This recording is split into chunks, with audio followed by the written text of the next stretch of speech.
William L. Wipfler was ordained an Episcopal priest in 1955, and in that same year he married Pauline Papperman, a high school English teacher.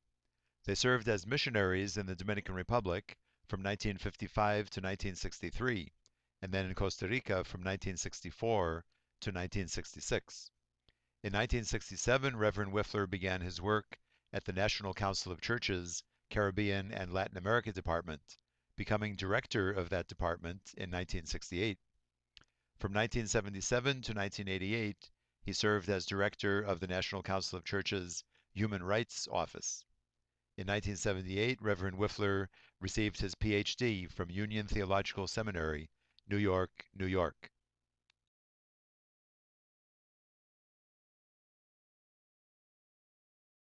My pastor decided it was really important to have a conversation with the bishop, and I was surprised because I was still only my first year at university. But we did make an appointment. He accompanied me. The bishop was very interested in my journey and was also one of the people who, for the first time, and I've heard it many times since, said, there are no coincidences. And it put a lot of those things that had happened earlier in my life into some kind of order and some kind of rational explanation. And then he asked me, what would I do about university if I left Cooper Union? And I told him I have no idea because Cooper Union was a free school. My parents could not afford to send me to a university, and it was a marvelous opportunity. And he suggested, because the cathedral was in Garden City, Long Island, at his office, and that he was on the board of directors at that time of Adelphi University, or college it was at the time, virtually next door, that he could put in a word for me and see if there was a possibility of scholarship assistance for me to attend Adelphi. Well, he was a very persuasive person, and I was able to enter Adelphi that fall, resigning from Cooper Union, going to Adelphi.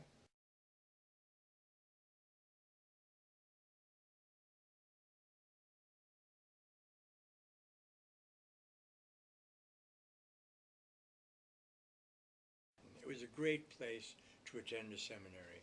It was not off in some garden spot. Several of the Episcopal seminaries were in rural areas or at the edge of big cities. This was right in Manhattan, and it was a place where things were happening that affected the thinking of all of the churches, and changes were occurring. And so I think that the choice for me was of particular importance at that time. And Bill, did you feel a calling? I mean, this was not just some idea that came up in your own mind, produced by yourself. Did you feel a calling by Christ that you were interested in delving into these sort of metaphysical and theological issues, but also not just in a purely intellectual way, but you were getting ready felt called to go to a seminary to prepare yourself for pastoral work as well as theological? It's very hard to describe the certainty that I had. Very hard. And the thing that I discovered after I heard that wonderful phrase, there are no coincidences. As I look back, I realized that all the way from my mother's dignity bricks and my father's feeling that one had to be a friend of those immigrants that crowded Lower Manhattan at the time while he was a letter carrier, through Pollard's Dr. Pollard's help in letting me understand the wider reality beyond what was happening around me. Underneath it all, I realized I wouldn't have called it a call, I wouldn't have known that word.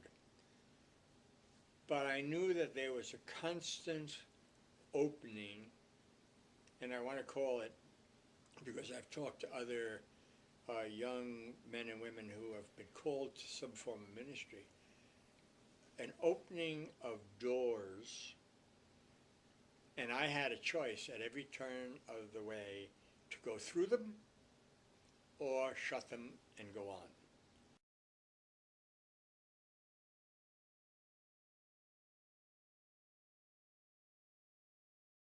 Paul's first letter to the Corinthians, but I will stay in Ephesus until Pentecost, for a wide door for effective work has opened to me. And his second letter, when I came to Troas to proclaim the good news of Christ, a door was opened for me in the Lord.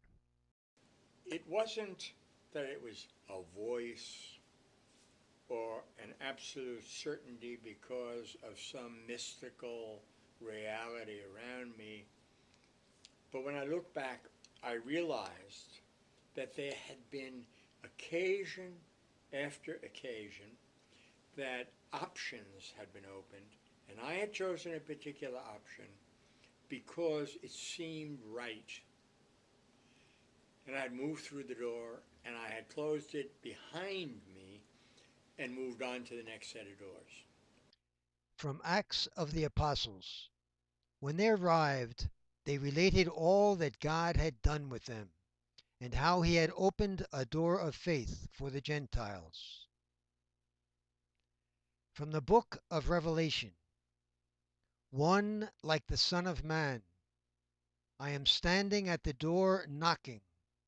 If you hear my voice and open the door, I will come in to you and eat with you, and you with me. So I can't say, like some of my colleagues, that there was really a voice of God. But the circumstances of life made it clear to me that I had a path. And I consider that as much a calling, because of the opportunities that were open to me, as much of a calling as something like Isaiah or Jeremiah faced when they met God face to face. At General Theological, did you begin to focus on the social gospel kinds of theology, the prophets, or sort of preparing you for your career really in work for human rights? What were the main things that influenced you at General Theological Seminary?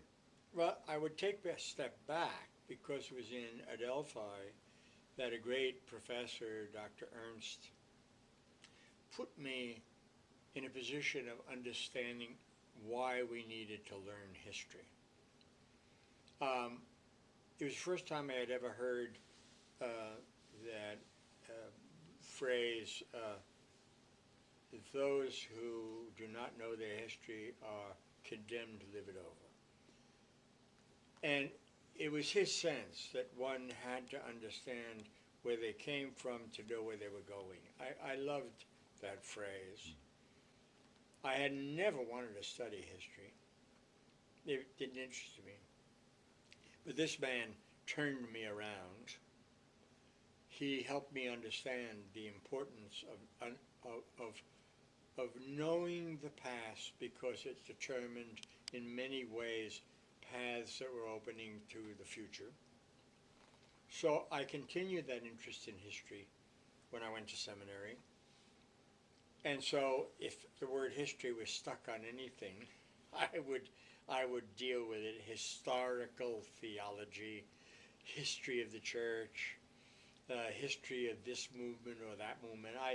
I could fulfill certain requirements that there weren't so many by electives that were historical in their orientation. I graduated seminary in 1955, and in 1969, 68 and 69, liberation theology came into being, and I suddenly realized that they were talking about history. They were not only talking about theology, the liberation theologians. Given your interest in science and religion, did you find Pierre Teilhard de Chardin and his understanding of that relationship interesting and helpful? I didn't become engaged with the writings and thought of Teilhard de Chardin in seminary, or really during the conflictive years that I was in the Dominican Republic and then in Costa Rica. What was important was later, when this so-called controversy between science and faith began to appear, which was not a historical fact at all, because some of the great scientists were clearly believers, and it was rather a new thing for this nature of this conflict to arise. So his writings and his thoughts, along with many others, like my introduction to Science and Religion by Dr. William Pollard, were very important to me. They did not negate my science background as I became engaged in my religious activity and life. So there was a sense of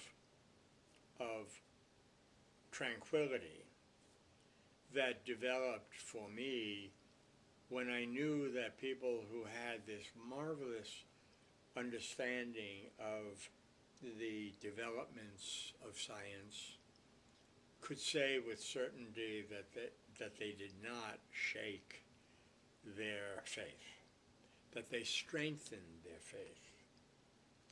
And that made a big difference in my life, because it was hard enough to deal with my own country's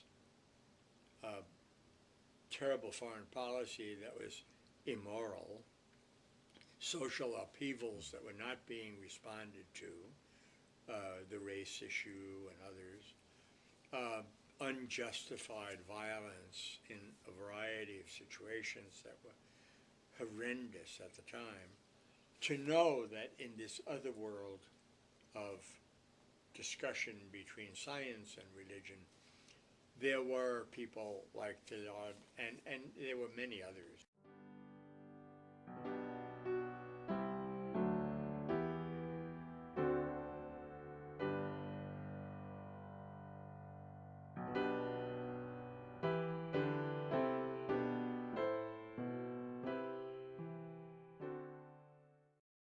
I know one famous statement by Teilhard, which has always stayed in my memory, is that nothing here below is profane for those who know how to see.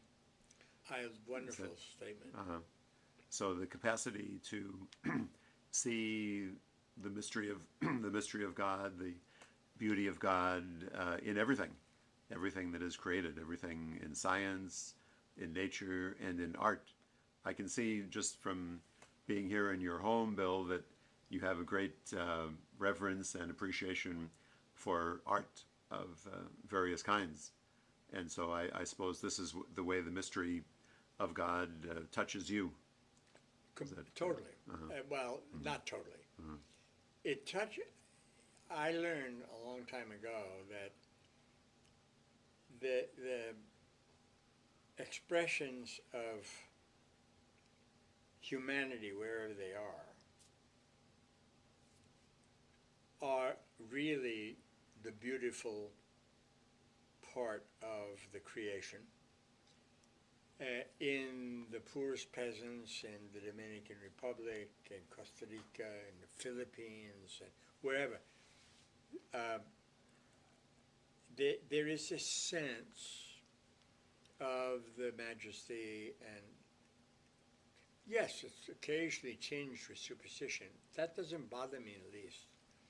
The thing that is so incredible is that in the midst of all kinds of circumstances, people can actually comprehend and then apprehend the reality of God outside themselves. And that's happened in all of my years of ministry. I'm going to be a priest. I'm going to celebrate my 60th anniversary next year. And the thing that's been so real to me is that the revelation that I have of God has not been simply reading scripture or reading history, but dealing with real people. Over and over again, God has shown through those people with whom I've come in contact in all kinds of circumstances.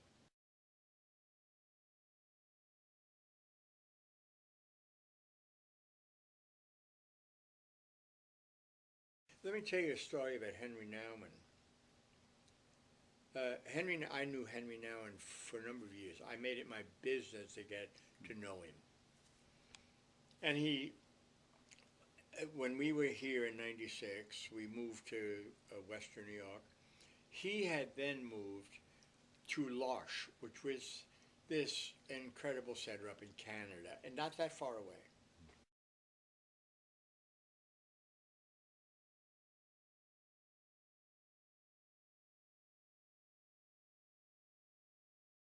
He had been invited to be the chaplain of the House of Bishops of the Episcopal Church one year, while he I think it may have been the same year that he moved to L'Arche. I said, well, he's so close, let me go back and renew our acquaintance. And I went up there. And I hadn't seen him in years and years. My beard had turned white and my hair was getting very thin. He had been ill. I think his illness had moved him to leave the heavy schedules that he had been having and live with the mentally and physically disabled people at L'Arche. I walked in the door. We hadn't seen one another forever. And then almost the moment I walked in the door, he raised his head from chatting with a couple of the people of the community, jumped up on his feet, walked across the room, and said, "Bill," and he gave me a big hug. And I was surprised, and I said to him, "Whoa," I said, "how do you recognize me? I've gotten so old and gray and bald." And he said something which I've heard in other conditions, but in that moment, it was one of the most powerful things that anybody had ever said to me. He said, the Jesus in me recognized the Jesus in you. Wow. It startled me. Very powerful. But it was there. Yeah. And that is how he related over and over again to so many people. That's how he related to the people who were in L'Arche, that they were filled with Jesus, and he was filled, and that was what communicated between them. Even though some of them couldn't speak, their disability was so great. And yet he was there loving them, they were there loving him, and that was sufficient in that community.